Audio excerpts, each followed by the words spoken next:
Good day, it's Mark and Lisa from Iceland Adventures, and we are sitting here in Iceland at Rainholer, which is one of the locations for saltvik Riding Iceland Tours.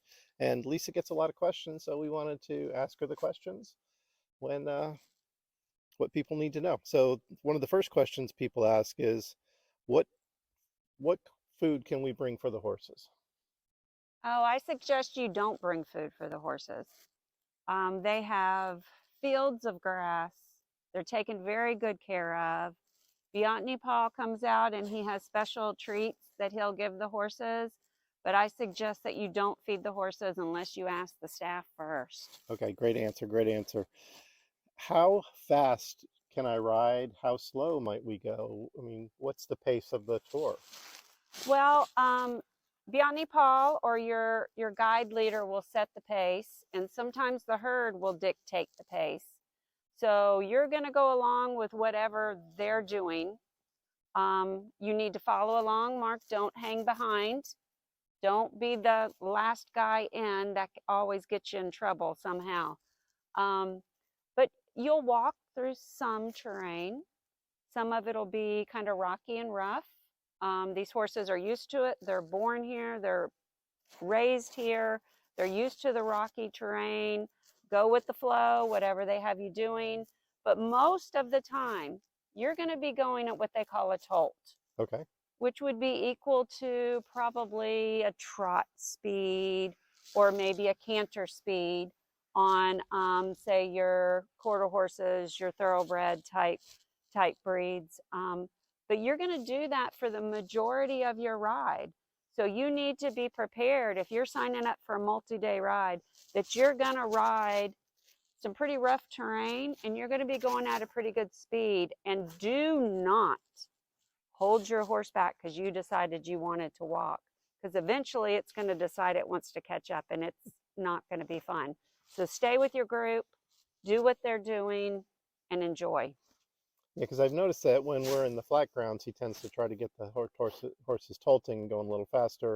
And when we come to hills, he does slow down the herd just to kind of relax them, maybe, Well, because the or footing rest them. the footing might be a little more difficult, and he knows he can feel when the herd is starting to slow down and get a little tired. He's not going to push his horses past what they're in condition to do. So when he needs to slow down, we slow down. Never pass the guides. Stay behind the guide and just do what they're doing. And then what am I going to see when I'm out there riding? What are you going to see? Well, I often have to remind myself and others to look around. We're in Iceland. It's beautiful. Don't just get caught up in the riding, but there's going to be mountains, there's going to be rivers, there's going to be waterfalls, geysers, canyons, and it can change, Mark, within 10 minutes. You might be along a beach, and then 10 minutes later, there's canyons. And one of my favorite sayings, one of another rider that was with us last year, we were going through some canyons, and she looked at me and she said, I wouldn't be surprised if a dragon just flew out of these canyons right now. We felt like we were in Lord of the Rings or Harry Potter. So it changes that quickly from canyons to flatlands to glaciers even. And even the weather, it may go from sunny to rainy to back to sunny. And Yes, yes. Right now I'm a little warm in this jacket and there's not much breeze, but in 10 minutes we might have breeze come through and we might get some drizzling rain. So be prepared for it all. And I suggest you always have a waterproof layer on the outside. yeah, that was one of the next questions is what if it rains when I'm out on the tour? What if it rains when you're out on the tour? Well, they do provide you rain gear, and we'll roll that up and stuff it in our saddlebags. Pay attention to the guides. If they say, hey guys, it's going to rain, go ahead and put that rain gear on, because once you're moving and the herd's going, Sally or Joe over here can't go, oh, hey, I want to stop and put my rain gear on. It's really hard to stop 90 loose horses for one person to put rain gear on. So take advantage of those breaks. And if it looks like it's going to rain and you're concerned about getting wet, put your rain gear on. But I do suggest all of your outer layers being at least water resistant. Cool, cool. And one last question, and this is one that I didn't think people would ask, but they do ask, is which side of the horse do you mount from? Ooh. In the US, we always mount on the left side of the horse.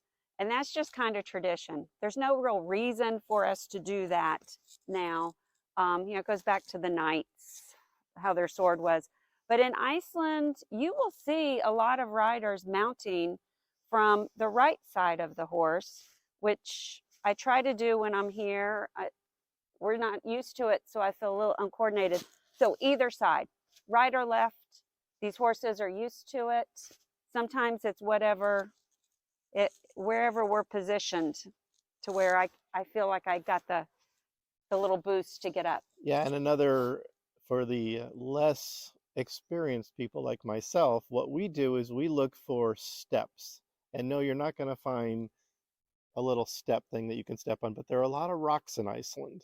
So when you stop for your break, the first thing you want to do is take your drink, get a snack, but look for how you're going to mount and use that as getting ready, because it's a jump up to some of these horses, and I like it because that way I can step on from either side, and I do it for the adventure of it, is trying just to mount from each side.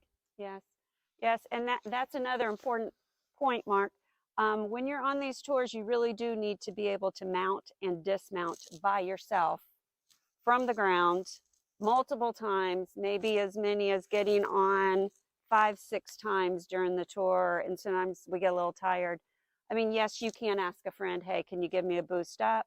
But it's best if you are in condition to be able to put your own foot in the stirrup, grab some mane, pull yourself up pretty quickly, because when you hear that, yeah, that means get your rear in that saddle and do it quickly. Once the herd starts going, you don't want to be left on the side. So think about how are you going to get back on, or if you need a friend to give you a boost, get over there, get positioned, and get ready. Yeah, and we had a friend that rode the last tour, and she was telling a story and just laughing the whole way how she was really determined to get up on this horse, and so she pushed herself up, went up, and went right over. Landed on the ground, laughing the whole way, and then got herself back up. So you can enjoy life here too. So a few more questions for you, and we will enjoy answering more of your questions. Keep sending them to Lisa, care of her Facebook groups, and we will see you soon. Have a great day.